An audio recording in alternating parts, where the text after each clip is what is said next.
आज हम जानेंगे एक बहुत ही इंपॉर्टेंट टॉपिक के ऊपर जिसमें न्यूरो एनाटॉमी में आपको अधिकतर बार सेक्शंस बनाने होते हैं और उन सेक्शंस को बनाने के लिए आप उन सेक्शंस को याद कर लेते हैं, पर उन्हें याद करने की जरूरत नहीं है।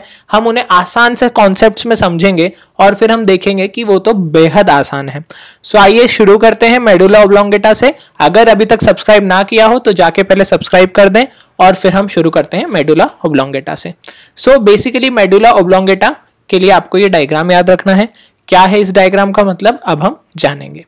सो बेसिकली मेडुला ऑब्लोंगेटा की सबसे पहले लोकेशन हमें बहुत अच्छे से पता है कि स्पाइनल कॉर्ड का अपवर्ड कंटिन्यूएशन है। फोरामेन मैग्नम से लोअर बॉर्डर ऑफ पॉन्स तक हमें देखने को मिलता है। फिर हमें पता है कि ये ट्रंकेटेड कोन जैसा है, इसलिए इसको बल्ब कहा जाता है। तो यदि आप अक्सर बल्बर पैरालिसिस सुनते हैं या आगे सुनेंगे तो आपको पता होना चाहिए वो मेडुला ऑब्लोंगेटा से रिलेटेड है। वाइटल सेंटर्स इसमें बहुत सारे होते हैं, तो वो वाइटल सेंटर्स होने के कारण ही मेडुला ऑब्लोंगेटा बहुत इंपॉर्टेंट है। और जो एक एनाटॉमी में हमको याद रखना है वो ये है कि last 4 cranial nerves medulla oblongata से ओरिजिन करती हैं। हमने क्रेनियल नर्व्स ओवरव्यू पे एक वीडियो बनाया है, आप वो भी देख सकते हैं। सो बेसिकली हमें पता है last 4 cranial nerve 9, 10, 11, 12 medulla oblongata से आएंगी। अब थोड़ा डिटेल में जानते हैं। हम सबसे पहले समझेंगे एक्सटर्नल फीचर्स, फिर हम समझेंगे इंटरनल फीचर्स। जो इंटरनल फीचर्स है वही आपके जो ट्रांसफर सेक्शंस होते हैं वही इंटरनल फीचर्स में होते हैं, पर अक्सर हम एक्सटर्नल फीचर नहीं पढ़ते, सीधे इंटरनल फीचर को याद कर लेते हैं, तो इसलिए हमें याद नहीं रहता। सो पहले समझते हैं एक्सटर्नल फीचर क्या है। अब कहा गया है कि राइट और लेफ्ट सिमेट्रिकल हाफ में बांटा जा रहा है, एंटीरियर मिडन फिशर से एंटीरियरली और पोस्टीरियर मीडियन सल्कस से पोस्टीरियरली। इसका क्या मतलब है, आप ये डायग्राम देखिए। यहाँ पे अगर मैं इसका इंटीरियर व्यू कह रहा हूँ, सो मैं कह रहा हूँ this is your anterior median fissure, और ये इसको 2 सिमेट्रिक हाफ्स में डिवाइड कर रहा है। सो कोई समझने में दिक्कत नहीं है। अब आप इसके एक्सटेंशन देखिए। बेसिकली आपको पता है ये स्पाइनल कॉर्ड का एक्सटेंशन है मेडुला ऑब्लोंगेटा। सो जो भी करस्पॉन्डिंग फिशर होगा स्पाइनल कॉर्ड का वो कंटिन्यू होगा ऊपर एंटीरियर मिडन फिशर के थ्रू, और फिर ये ऊपर जाएगा फोरामेन सीकम में, जो कि लोअर बॉर्डर ऑफ पॉन्स में लोकेटेड होता है। सो ये आपको पता होना चाहिए। अब आप जैसे देख सकते हैं, सो एंटीरियर जो मीडियन सल्कस है उसकी लोअर बॉर्डर पे, उसके लोअर पार्ट पे बेसिकली हमें डिकसेशन दिखता है पिरामिड्स का। तो जो आपने मेडुला में पढ़ा है पिरामिडल ट्रैक्ट, वो सब जो डिकसेशन है वो यहां पर होता है। अब उसी प्रकार से हम देखते हैं पोस्टीरियर मीडियन सल्कस को। सो पोस्टीरियर मीडियन सल्कस क्या होता है, अब जैसे आपने देखा कि एंटीरियर मीडियन जो था वो पूरे मेडुला तक होता था, पर कहा गया है कि पोस्टीरियर मीडियन सल्कस सिर्फ और सिर्फ लोअर हाफ ऑफ मेडुला में है, और वो ऊपर जाके डाइवर्ज करके फोर्थ वेंट्रिकल का फ्लोर बनाता है, और नीचे से तो सल्कस ऑफ स्पाइनल कॉर्ड से ही कंटिन्यू होगा। अब इसको आप कैसे समझेंगे मैं आपको बताता हूं। बेसिकली आप एक रफ डायग्राम है, आप मेरी ड्राइंग पे ना जाइए, ड्राइंग मेरी वाकई ज्यादा अच्छी नहीं है, पर आपको समझाने का प्रयास है। बेसिकली आप इसे ऐसा समझ लीजिए, यहाँ पे आपके ऊपर पॉन्स और ब्रेन स्टेम के स्ट्रक्चर्स हैं, बाकी ये फोर्थ वेंट्रिकल का फ्लोर बना रहा है आपका मेडुला ऑब्लोंगेटा। सो जैसा कि हमने कहा ये उसका पोस्टीरियर व्यू हम बताना चाह रहे हैं, और यहाँ पे आपका पोस्टीरियर मीडियन सल्कस आ जाएगा। ठीक है, उसी प्रकार से एंटीरियर व्यू आपको मैं अगर रफली बताऊं, सो बेसिकली ये जो है ये हमारा एंटीरियर मीडियन सल्कस है जो हम बात कर रहे हैं, और फिर इसमें हम आगे पढ़ेंगे। सो अब आप देख रहे हैं कि ये ऊपर कहां तक जा रहा है, फोरामेन सीकम पॉन्स में, ठीक है, पर जो पोस्टीरियर वाला है वो पूरे में ना जाके फोर्थ वेंट्रिकल का फ्लोर बना रहा है। सो हमें बहुत इंपॉर्टेंट, यदि फोर्थ वेंट्रिकल याद हो सो उसमें मेडुला ऑब्लोंगेटा का आता है रिलेशन, वो हम आगे लेक्चर में देखेंगे। सो आपको बेसिक ओवरव्यू मिल चुका है। अब हम एक्सटर्नल फीचर्स को और बाइफरकेट करते हैं। बेसिकली जो अब एक हाफ्स बने लेफ्ट और राइट, वो भी फर्दर डिवाइडेड है एंटेरोलेटरल और पोस्टेरोलेटरल सल्काई से, जो कि फिर वापस से कॉर्ड के कनेक्शन मतलब कॉर्ड से एक्सटेंड होते हैं। अगर ये आपकी sulci corresponding sulci of the spinal cord है, वो ही आगे चल के एंटेरोलेटरल और पोस्टेरोलेटरल बनाएगा। अब इसमें आपको नर्व ओरिजिन रूटलेट याद रखना है। कैसे याद रखेंगे, आप अगेन डायग्राम देखिए। मैंने आपसे कहा कि आपने एंटीरियर मीडियन फिशर से बांट दिया 2 में, आपने कहा जी। अब उसके बाद आप क्या कर रहे हैं, आप एक और फिशर दे रहे हैं एंटेरोलेटरल और एक दे रहे हैं पोस्टेरोलेटरल। सो अब आप एंटेरोलेटरल के अलोंग कौन सी रूटलेट देख पा रहे हैं, 12th, और जो आप बाकी एंटेरोलेटरल बेसिकली एंटेरोलेटरल इसके अलोंग कौन सी देख पा रहे हैं, 9th, 10th, 11th में बेसिकली आपको पता होगा क्रेनियल रूट होता है और स्पाइनल रूट होता है, स्पाइनल एक्सेसरी नर्व। सो स्पाइनल रूट आपका स्पाइनल कॉर्ड से आएगा, क्रेनियल रूट यहां से आ चुका है, ये दोनों फिर कंबाइंड हो जाएंगे।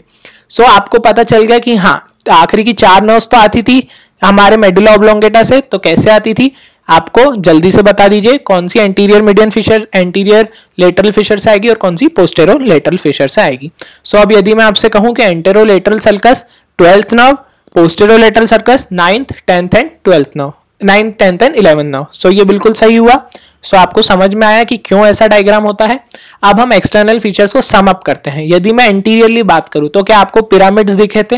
हाँ, पिरामिड्स आपको कहां दिखा था? बेसिकली ये पिरामिड है जो आपका एक ऑलिव में बता रहा हूं अभी आपको, ऑलिव और जो मीडियन सल्कस के बीच का एरिया है दिस इज पिरामिड, और पिरामिड में यहाँ आप देख रहे हैं ये जो लोअर पार्ट पे दिस इज पिरामिडल डिकसेशन।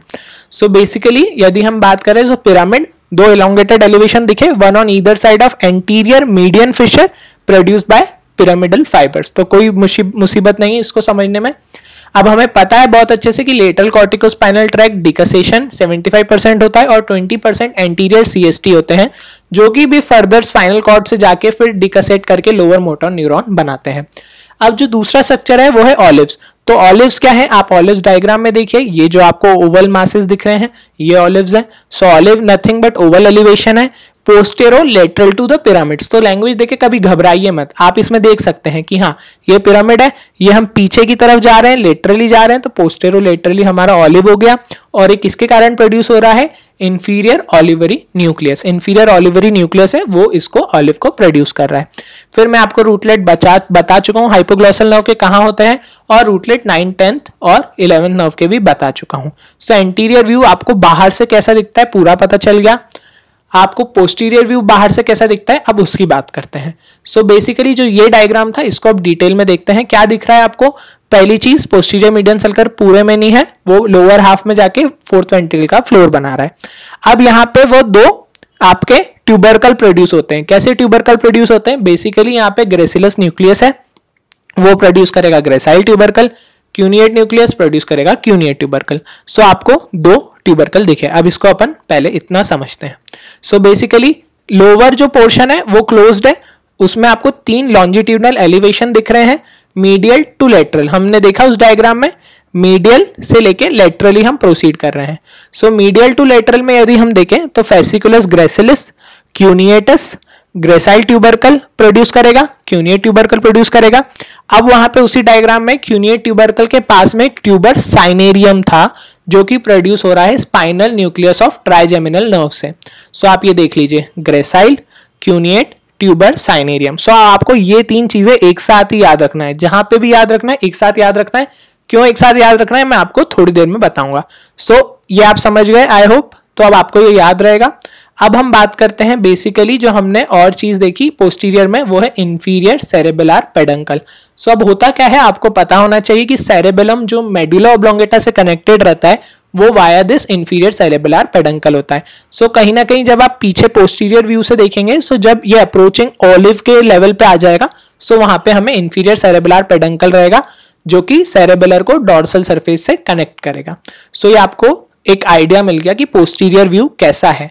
अब हमें बात करना है अल्टीमेटली इंटरनल स्ट्रक्चर्स की, जो कि ट्रांसफर सेक्शन है। सो अब आप मेरे को बताइए क्या सारे लेवल पे सेम स्ट्रक्चर्स मिलेंगे? नहीं। सो हम किन किन लेवल पे पढ़ेंगे? सबसे पहले हम पढ़ेंगे पिरामिड्स के डिकसेशन पे, फिर हम पढ़ेंगे सेंसरी डिकसेशन पे, फिर हम पढ़ेंगे ऑलिव्स के, फिर हम पढ़ेंगे पॉन्स के। क्या है ये 4? कई बार ये हेडिंग्स ही याद नहीं होती। हम पिरामिड्स का डायग्राम ऑलिव्स में बनाते हैं, ऑलिव्स का डायग्राम पिरामिड्स में बनाते हैं, तो कैसे इसको समझिए, कोई याद करने की जरूरत नहीं है। देखिए आपको कैसे याद रखना है, बेसिकली हम किन लेवल्स पे देख रहे हैं। सबसे पहले हम देखेंगे पिरामिडल डिकसेशन मतलब लोअर मोस्ट एरिया, फिर हम देखेंगे सेंसरी डिकसेशन जो कि मैं आपको बता दूं मिडिल में होता है, फिर हम देखेंगे ऑलिव्स में, ठीक है ऑलिव्स आपको दिख रहे हैं, और फिर हम देखेंगे लोअर मोस्ट ऑफ पॉन्स में। तो आप देखेंगे कि जो लोअर मोस्ट ऑफ पॉन्स है और ऑलिव्स हैं उनके जो टिश्यू सेक्शंस हम देखेंगे उनमें इतना फर्क नहीं आएगा। हमें बस पिरामिड्स, मिडिल, सेंसरी और ऑलिव का याद रखना है। अल्टीमेटली हम 4th वाला कर लेंगे। सो अब हम शुरू करते हैं सबसे पहले पिरामिड्स में। अब मुझे इसमें कुछ नहीं बताना है, ये सब आप बताएंगे। देखिए आप डायग्राम देखिए और मुझे बताइए कि अगर हम बात करें पिरामिड्स के डिकसेशन की, पिरामिड्स का डिकसेशन ये है।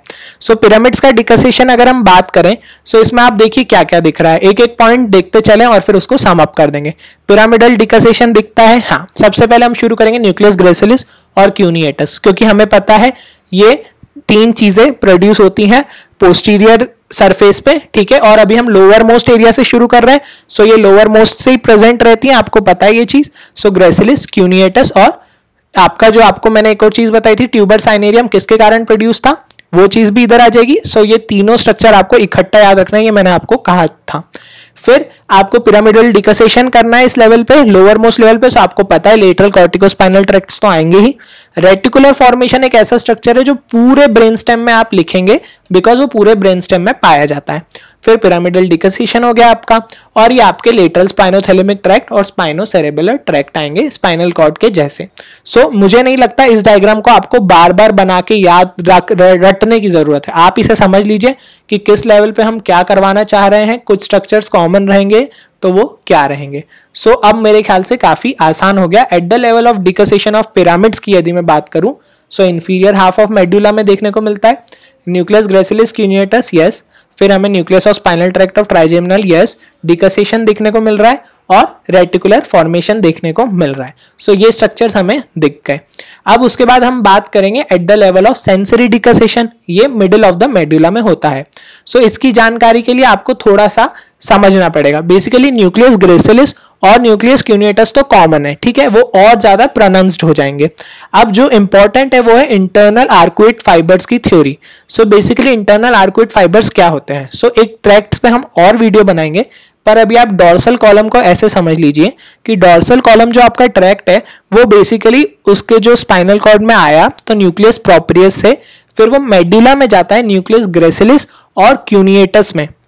ग्रेसिलिस और क्यूनिएटस हम इतनी देर से पढ़ ही रहे, तो यहाँ यहीं पे जाता है ये, और फिर अल्टीमेटली यहां से डिकसेट करता है, मीडियल लेमिनिस्काई बनाता है डिकसेशन पे, और फाइबर्स कहलाते हैं आर्कुएट, इंटरनल आर्कुएट फाइबर्स। सो मेरे ख्याल से अब आपको इस पे थोड़ा सा समझ में आ सकेगा। सो यदि मैं आपसे कहूं कि ये आपका सेक्शन है जो हम कहना चाह रहे हैं सेंसरी डिकसेशन पे, सो अब आप इसको भी मेरे को बताइए कैसे डायग्राम बनेगा। Nucleus gracilis, cuneatus, spinal nuclei common है, एक्सेसरी क्यूनिएटस और लगा दीजिए। एक्सेसरी क्यूनिएटस क्यों लगाया है 2 मिनट में बता रहा हूं, इतना याद हो गया आपको।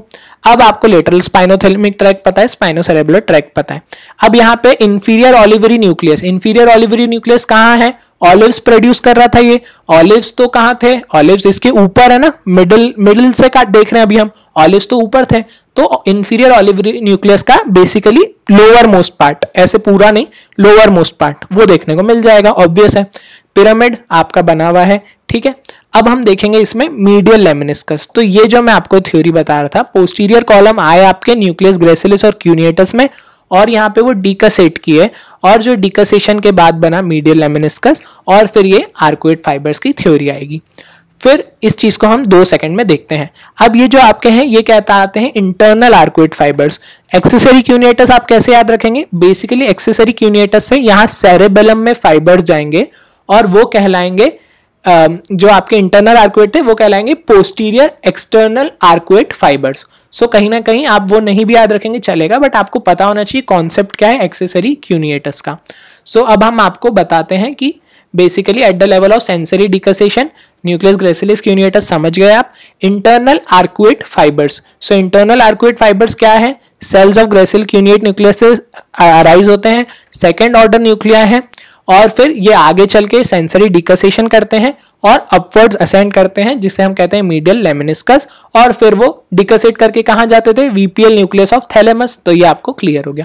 एक्सेसरी क्यूनिएट न्यूक्लियस की इंपॉर्टेंस आपको बता चुका हूं मैं, और lower part of inferior olivary nucleus और पिरामिड्स तो आपका है ही। अब हम बात करेंगे बेसिकली इस छोटे से पार्ट की, सेंट्रल ग्रे मैटर। देखिए यहाँ पे बेसिकली जो अपन ने सबसे ये वाला देखा पिरामिडल डिकसेशन, तो ये सबसे लोअर लेवल पे था, तो ये बिल्कुल स्पाइनल कॉर्ड से रिजेंबल कर रहा है, नीचे से स्पाइनल कॉर्ड आ रही है, तो हाँ ये बिल्कुल वैसा ही दिख रहा है, ठीक है। ग्रे मैटर आपका बीच में है।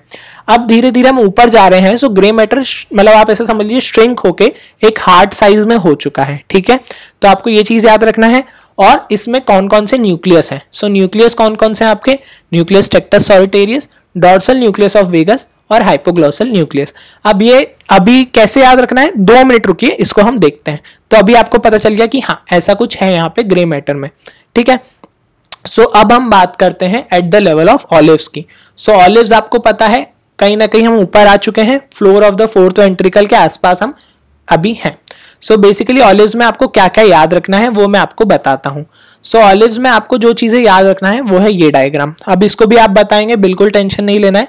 सबसे पहले तो आप क्या चीज कर दें, आप इसमें अब देखिए जो आपको मैंने कहा था ये वाला सेक्टर, अब आप ऊपर की तरफ बढ़ रहे हैं। अब आप ऊपर की तरफ बढ़ रहे हैं तो आप इसे ऐसे समझिए जैसे ये कोई एक बंद बैग है और आप इसको ऊपर खोल रहे हैं। सो ये जो अंदर के सारे कंटेंट है ये ऐसे बिखर जाएंगे।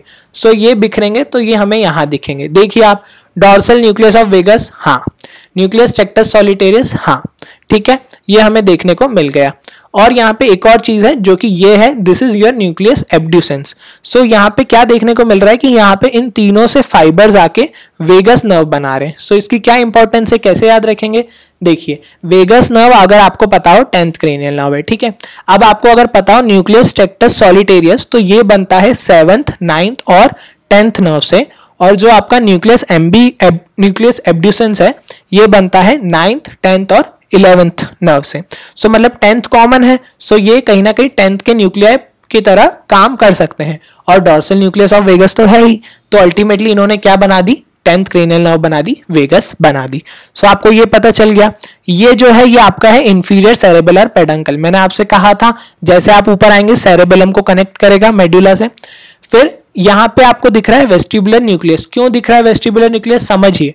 वेस्टिबुलर न्यूक्लियस किससे रिलेटेड है, 8th नर्व से। सर आपने तो कहा था कि 9th, 10th, 11th, 12th आएंगी क्रेनियल नर्व मेडुला से, हाँ। पर जो 8th नर्व है जो आपकी कहीं ना कहीं पॉन्स एरिया से आ रही है, सो उसका एक लोअर इंफीरियर वाला पार्ट यहाँ पे देखने को मिल सकता है। जाहिर सी बात है वो नीचे आके थोड़ा सा एक्सटेंशन देखने को मिल सकता है। सो यहाँ पे जो दिखेगा वो होगा इंफीरियर वेस्टिबुलर न्यूक्लियस, ठीक है। अब ये चीज हो गई, तो आपको इतने स्ट्रक्चर सारे याद हो गए। अब बात है डॉर्सल एक्सेसरी ऑलिवरी न्यूक्लियस की। बेसिकली आप याद रखिए इंफीरियर ऑलिवरी न्यूक्लियस और उसके दो एक्सेसरी न्यूक्लियस हो जाएंगे, डॉर्सल और ये मीडियल, ठीक है। सो ये आपको ऑलिवरी न्यूक्लियस से रिलेटेड थ्योरी है, कोई दिक्कत नहीं। पिरामिड आपका है ही। आर्कुएट न्यूक्लियस एक बहुत इंपॉर्टेंट स्ट्रक्चर है। आप इससे बस अभी इतना याद रख लीजिए कि आप इसे ऐसा समझ सकते हैं कि जो पॉन्स है, पॉन्स का एक ये रेमिनेंट मतलब पॉन्स का एक पार्ट है और ये नीचे आ चुका है। तो आप आर्कुएट न्यूक्लियस को ऐसे रिलेट कर सकते हैं कि हाँ ये हमें सबसे ऊपर वाले सेक्शन में दिखेगा। अब जो है मीडियल लेमिनिस्कस, आपको पता है ऊपर बढ़ गए आप तो टेक्टोस्पाइनल, मीडियल लॉन्जिट्यूडनल फेसिकुलस, ये तीन स्ट्रक्चर आपको दिखेंगे। और जैसे कि हमारी बात हुई थी हाइपोग्लॉसल न्यूक्लियाई रहेगा, सो हाइपोग्लॉसल न्यूक्लियाई आपको देखने को मिल गया। इधर साइड का हम स्ट्रक्चर देख चुके हैं। सो मेरे ख्याल से आपको ये सेक्शन भी क्लियर हो चुका होगा। अब आप इसको 2 मिनट आंखें बंद करके अपने आप से एनालाइज करेंगे और फिर एक बार लिख के देखेंगे तो आपको समझ में आएगा। सो एनटीएस न्यूक्लियस एम्बिगुअस, ठीक है। फिर उसके बाद ये तीन चीजें जो हमने बताई आपको, arcuate nuclei, inferior cerebellar peduncle, inferior olivary nucleus. So ये चीजें आपकी ऑलिव्स की हो गई। अब जो सेंट्रल ग्रे मैटर था उसमें आपको हाइपोग्लॉसल न्यूक्लियस देखने को मिलेगा। सो ये चीजें हो गई हमारी। अब आपको पता है at the level just inferior to the pons, तो लगभग मैंने आपको कहा था सेम ही है, बस लेटरल वेस्टिबुलर न्यूक्लियस रिप्लेस कर देगा इंफीरियर वेस्टिबुलर न्यूक्लियस को और कॉक्लियर न्यूक्लियाई देखने को मिलेंगे। सो ये कहीं ना कहीं आप समझ सकते हैं कि जैसे हम ऊपर जा रहे हैं, सो बेसिकली पॉन्स की जो नर्व्स है उनका कुछ ना कुछ पार्ट हमें देखने को मिल रहा है। सो आई होप कि ये जो डायग्राम्स थे ये आप एक बार बुक से भी देखेंगे तो आपको और आसानी मिलेगी। ड्राइंग्स पे ना जाए, डायग्राम्स पे जाए, कॉन्सेप्ट समझे, फिर सेक्शंस अपने आप याद हो जाएंगे। आपको यदि याद है किस लेवल पे क्या चीजें मिलती हैं तो स्ट्रक्चर बनाना बहुत आसान होता है। सो अब क्विकली इसका आंसर कर दीजिए मुझे कमेंट्स बॉक्स में, और जरूर अगर मदद मिली हो तो अपने दोस्तों के साथ इस वीडियो को शेयर कीजिए और लॉकडाउन के समय में उनके लिए भी लर्निंग आसान बनाइए। Thank you so much. Stay safe, stay healthy.